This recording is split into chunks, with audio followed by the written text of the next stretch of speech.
नमस्कार, झारखंड की खबरों में आप सबों का स्वागत है। आइए जानते हैं आज की मुख्य बड़ी खबरों को।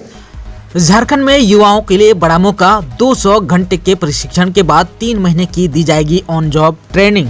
झारखंड में राज्य के 7 जिलों रांची, कोडरमा, हजारीबाग, चतरा, पलामू, दुमका और देवघर में कोविड-19 हेल्थ केयर फ्रंटलाइन वर्कर्स विशेष प्रशिक्षण कार्यक्रम प्रारंभ किया जाएगा। 21 दिनों में करीब 200 घंटे के प्रशिक्षण के बाद युवाओं को 3 महीने की ऑन जॉब ट्रेनिंग दी जाएगी।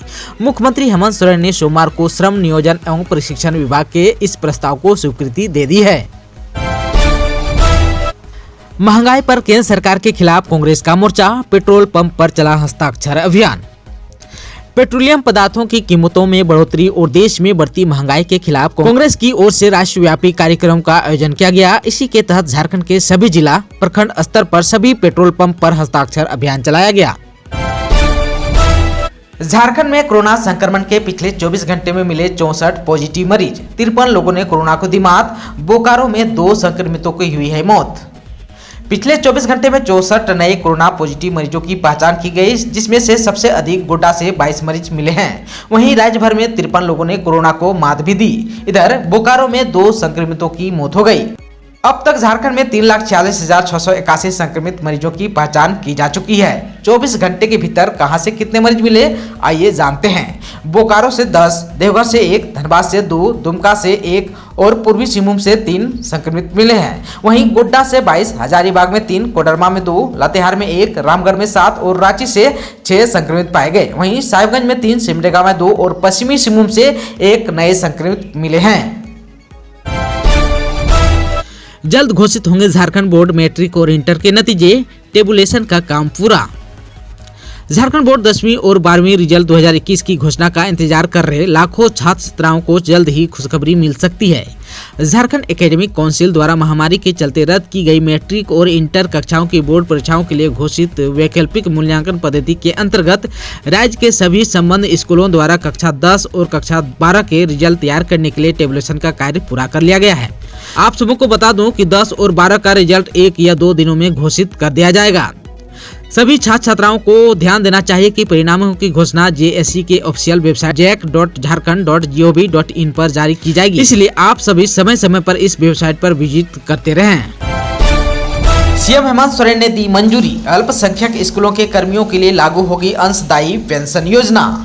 राज्य के गैर सरकारी सहायता प्राप्त अल्पसंख्यक माध्यमिक स्कूलों के कर्मचारियों के लिए अंशदायी पेंशन योजना के प्रस्ताव को सीएम हेमंत सोरेन ने मंजूरी दे दी। अब कैबिनेट की स्वीकृति ली जाएगी। स्कूली शिक्षा और साक्षरता विभाग के इस प्रस्ताव में गैर सरकारी सहायता प्राप्त अल्पसंख्यक माध्यमिक स्कूलों में 1 दिसंबर 2004 को या उसके बाद नियुक्त कर्मियों को अंशदायी पेंशन योजना का लाभ देना है। झारखंड के राज्यपाल को झारखंड पीपुल्स पार्टी ने सौंपा 10 सूत्री ज्ञापन। झारखंड पीपुल्स पार्टी का प्रतिनिधि मंडल पूर्व विधायक सूर्य सिंह बेसरा, पंकज मंडल, सुबोध कुमार दांगी, धर्मदयाल साहू और वीरेंद्र माली के नेतृत्व में राज्यपाल को 10 सूत्री मांग पत्र सौंपा। इसमें कहा गया है कि 20 वर्षों के बाद भी झारखंड की तस्वीर नहीं बदली। झारखंड वासियों की स्थिति बद से बदतर हो गई। परिवर्तन के नाम पर केवल सत्ता और नेतृत्व परिवर्तन हुआ है। इन 20 वर्षों के अंतराल में 11 बार सरकार बनी। राज्य में 3 बार राष्ट्रपति शासन लागू हुआ, फिर भी कोई भी सरकार ने स्थानीय नीति निर्धारित नहीं कर सकी, जबकि संविधान के अनुच्छेद 16 में स्पष्ट रूप से प्रावधान है संसद किसी भी राज्य के लिए स्थानीय नीति बना सकती है। ज्ञापन में कहा गया है कि झारखंड आदिवासी बाहुल्य राज्य है, जहां 24 जिलों में से 13 जिलों में 5वीं अनुसूची लागू है। इसके लिए पेशा कानून 96 का प्रावधान भी है। बावजूद झारखंड में अब तक ग्राम सभा का अधिकार यानी हमारे गांव में हमारा राज लागू नहीं हो सका। झारखंड में 32,000 राजस्व गांव है। झारखंड में 9 झारखंडी भाषा है। 2012 में संताली, मुंडारी, हो, क्रूक, नागपुरी, कुड़माली, पंचपगड़िया और खोरठा भाषा को संविधान के अनुच्छेद 345 और 346 के तहत द्वितीय राजभाषा के रूप में मान्यता दी गई है। बावजूद आज तक उसे अमली जमा नहीं पहनाया जा सका। नहीं चल रही है झारखंड जाने वाली यात्री बसें, हो रही है परेशानी। कोरोना की दूसरी लहर के बाद अब तक झारखंड सरकार ने बाहरी राज्यों की यात्री बसों को झारखंड में प्रवेश की अनुमति नहीं दी है। इस कारण यात्रियों के साथ साथ बस मालिकों की भी परेशानी बढ़ गई है। बांका जिला मुख्यालय से करीब 1 दर्जन से अधिक यात्री बस झारखंड के देवघर, दुमका और गोड्डा जाती थी। यही नहीं, बांका होकर रांची, बोकारो, धनबाद और अन्य झारखंड के जिलों के लिए बसों का परिचालन होता था, परंतु वर्तमान में बसों का परिचालन नहीं होने के कारण यात्रियों को घोर परेशानी का सामना करना पड़ रहा है। दोस्तों, चैनल पर आप नए हैं तो प्लीज चैनल को सब्सक्राइब कर बेल आइकन को दबा दीजिए ताकि खबरों का अपडेट आपको मिलता रहे। इसके साथ ही आज के खबरों में बस इतना ही। हमें दीजिए इजाजत। नमस्कार।